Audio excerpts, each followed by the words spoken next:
Zakat Management Administration in Community Empowerment. So here I will discuss 3 discussions. The first is the concept of Zakat empowerment. So here I will discuss 3 discussions. The first is the concept of Zakat empowerment. The second is the strategy for empowering the people. And the last is optimizing the implementation of community empowerment through Zakat. Okay, this discussion is about the concept of Zakat empowerment. First, I will explain the meaning of Zakat. Zakat is a certain part of the assets that every Muslim must pay if they have reached the specified conditions. Okay, go straight to the first discussion, namely about the concept of Zakat empowerment. When talking about Zakat as one solution to solving the problem of poverty, the question that often arises in our minds is whether we can and how we can solve this problem well. For this issue, we might say that the goal of Muslims is to optimize Zakat management. There are several instruments that are very important and must be optimized as much as possible in order to solve the problem of people's poverty, namely the role of Zakat management institutions, the professionalism of Zakat management institutions, and the role of government and society. The significance of Zakat must not be applied solely as a pillar of Islam but must be seen in relation to social and economic effects, because the content of Zakat is a social content. The 3 strategic roles can be described as follows, namely first, the form and legal position of the institution can be clarified. Who is responsible for collecting Zakat after the enactment of the law? It is clear that these institutions are BAZNAS, government in nature, and LAZIS. This is important, because if not, then Zakat institutions will not be effective in managing Zakat, even though the community is poor really needs Zakat.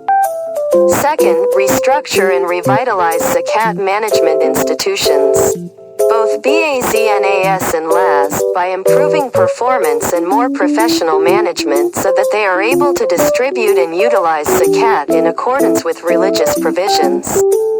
Third, the government must aggressively empower the community through BAZNAS as a source of collection community funds so that BAZAS can implement its distribution policy to the community through social religious institutions, so that the mustahiq needs of the community can be accommodated well and can further empower these institutions. Continue to the next discussion, namely regarding strategies for empowering the Ummah.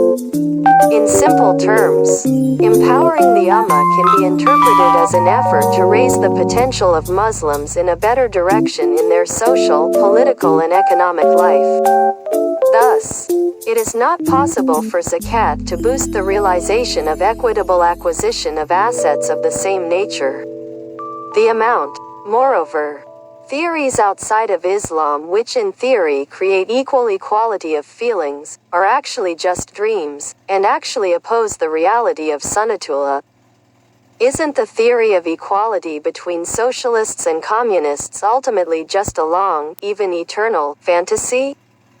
Islam teaches care and justice in society in the sense that Islam provides guidance that even in the midst of the threat of poverty there must be a sense of justice, namely efforts to fulfill minimum physical needs amidst luxury. Islam teaches that poverty must be minimized, if not eliminated altogether, as a strategy for economic empowerment of the people and the nation in general. The final discussion is optimizing the implementation of community empowerment through Zakat. The existence of BAZNAS in Indonesia is once again a step forward that should be maintained, while at the same time don't forget to improve its quality. So what is the fate of Zakat funds? Maybe the problem is just unheard of, even though it is still being discussed for the benefit of Muslims, and people's awareness of giving Zakat has increased. It's just how far the funds can be felt. This is a very unique problem and at the same time requires clever efforts so that the implementation of Zakat funds is truly felt. It is within this framework that several things should be considered for the future. First, there is a need to reform Zakat institutions that are more professional, proportional, trustworthy and responsible to the people, and are independent. Not a complicated institution, and not an institution whose administrators are not known to Muslims. Second, in the era of economic crisis and the era of people's economic empowerment, it is clear that small entrepreneurs and those who want to run small businesses need capital. Third, it is necessary to formulate political power for the maximum possible collection of zakat fund. That's all my discussion, and thank you.